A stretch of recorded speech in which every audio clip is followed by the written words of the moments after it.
আবারও সাত সকালে খবরের শিরোনামে উঠে আসলো এক চাঞ্চল্যকর ঘটনা। মঙ্গলবার সকালে মর্নিং ওয়াক করতে বের হয়েছিল খিলপাড়া বৈষ্ণবী চর এলাকার অপর্ণা দাস ও সুপ্রীতি দাস। তারপরেই ঘটে বিপত্তি। কাকরাবন থেকে একটি মারুতি গাড়ি করে দুই দুষ্কৃতিকারী কাকরাবন থানাধীন বৈষ্ণবী চর এলাকা থেকে মর্নিং ওয়াক করা দুই মহিলার গলায় ধারালো অস্ত্র দেখিয়ে তাদের কাছ থেকে গলা স্বর্ণালঙ্কার ছিনিয়ে নেওয়ার চেষ্টা করে। যদিও স্বর্ণালঙ্কার না থাকায় ছিনতাইবাজরা ব্যর্থ হয়। পরবর্তী সময় তাদের মোবাইলটি ছিনতাই করে নিয়ে যায় ছিনতাইবাজরা। এ নিয়ে সাত সকালে তীব্র চাঞ্চল্য সৃষ্টি হয় উদয়পুর মহকুমায়। কাকরাবন থানায় ঘটনার প্রেক্ষিতে মামলা দায়ের হয়েছে। পুলিশ ঘটনাটি তদন্ত করছে। অভিযুক্তরা অধরা।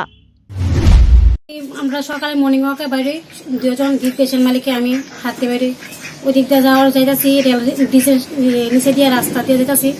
এদিক থেকে একটা মারুতি এসে নামে সেটা একজন চালাক মানে গাড়ি চলতির মধ্যে আছে, আর একজন মারুতি থেকে একজন নামছে, তার নামছে নামে সেই গলার মধ্যে মানে লাগাই কইতাছে মোবাইল বাইক নিলে সিলে দিবি না, সিলে দিলে মানে পুদ্দালাম সিলে দিবি না, ডাইরেক্ট এরকম কইছে করে সেটা মোবাইলটা লইছে হাতের মধ্যে। মোবাইলটা ডাইরেক্ট বাড়ি যাবি, একটা চিৎকার করবি না, কারোর কাছে করবি না, ডাইরেক্ট যাবি বাড়ির মধ্যে। হ্যাঁ তুমি করে সেটা মোবাইলটা আছে। আপনি কি কারোকে চিনতে পেরেছেন?